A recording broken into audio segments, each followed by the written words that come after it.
Welcome to The Explainer. Today, we're going to explore a fascinating idea that a child's mind isn't just a smaller version of an adult's. It's a whole different world.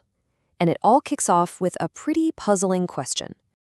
So let's start with a real head-scratcher.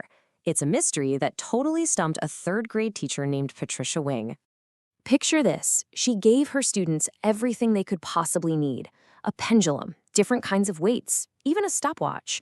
And these were bright kids, working hard in their teams. But they just could not crack it. Not a single one. So why? Well, the answer has everything to do with how their minds were actually developing at that age. And our guide on this journey is the hugely influential Swiss psychologist, Jean Piaget. This guy completely changed how we understand cognitive development. He argued that to solve a puzzle like the pendulum problem, a child's brain has to be ready for that kind of thinking. So here's the absolute core of his work. Children don't just know less stuff than adults. Their entire thinking process is fundamentally different. He believed that we aren't just empty vessels that get filled with knowledge. No, we actively build it by getting our hands dirty and interacting with the world. Knowledge, for Piaget, comes from action. Okay, so if we're all out there actively building our own knowledge, how does that actually happen? What are the building blocks? Well, according to Piaget, it all starts with something he called schemes. You can think of schemes as mental blueprints, or maybe like little file folders in your brain for understanding the world. They're these patterns of thinking and behavior we use to make sense of everything. And for really young kids, these schemes are super simple and mostly based on physical actions. This is a perfect example of a classic scheme. For a baby, banging is a primary tool for exploration. They'll bang a spoon to hear the sound. They'll bang a block to feel the impact. Through this one simple action, they're basically running their first scientific experiments to figure out, hey, what is this thing? And what does it do? So what happens when our schemes run into something new? Well, we adapt. Sometimes we use what's called assimilation, which is just fitting a new object into an old scheme. A new toy block gets put in the things I can bang folder.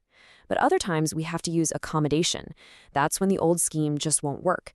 Try banging an egg, and you learn real quick that you need a new, more gentle approach.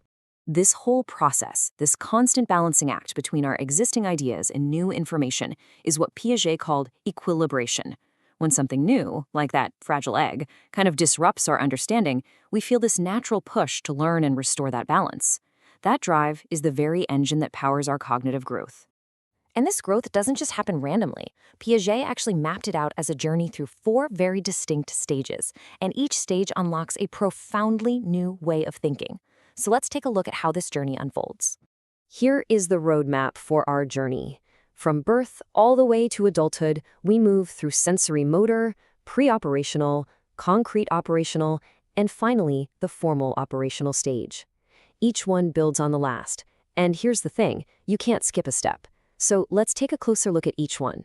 It all starts right here. In the sensorimotor stage, babies are basically pure scientists of the physical world.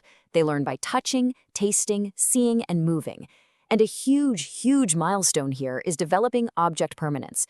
That's the big understanding that when mom leaves the room, she doesn't just, cease to exist. Next up, we've got the pre-operational stage. Now thinking takes a massive leap forward thanks to language and symbols. A child can imagine a block is a car or a banana is a telephone, but their thinking still has some interesting limitations. It tends to be egocentric, meaning they really struggle to see things from another person's point of view. This is such a classic example, and it really reveals a key limitation of this stage. Children here can't yet grasp the principle of conservation. They just focus on one aspect, like the height of the milk, and they can't mentally reverse the action of pouring. To their eyes, taller simply means more. End of story.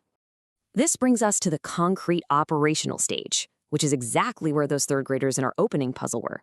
At this point, a child's thinking becomes much more logical and organized, but there's one really big catch.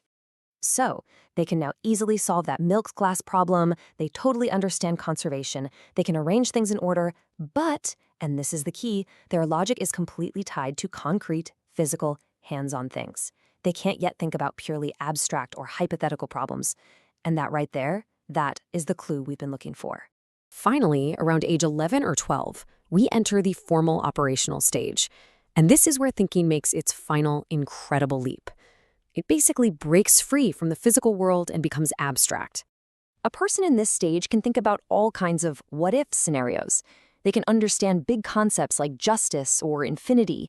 And, crucially, they can approach a problem like a true scientist by systematically testing one single variable at a time. Okay, now that we've made it through all 4 stages, let's head back to Patricia Wing's classroom and solve this mystery once and for all. And the solution is simple. The students failed not because they weren't smart, but because their brains just weren't in the formal operational stage yet. Solving this requires hypothetical thinking, testing one variable at a time while keeping everything else the same. But as concrete thinkers, they just changed everything all at once. The string, the weight, the push, which made it absolutely impossible to see which one was the real cause. And this really brings us to the big takeaway. Understanding Piaget's stages isn't just an academic exercise. It should fundamentally change how we teach. We have to match our methods to a child's cognitive stage, because you just can't hand a concrete thinker an abstract problem and expect them to get it. So the real question this leaves us with is, how can we better design our education system to honor this natural, amazing unfolding of the human mind?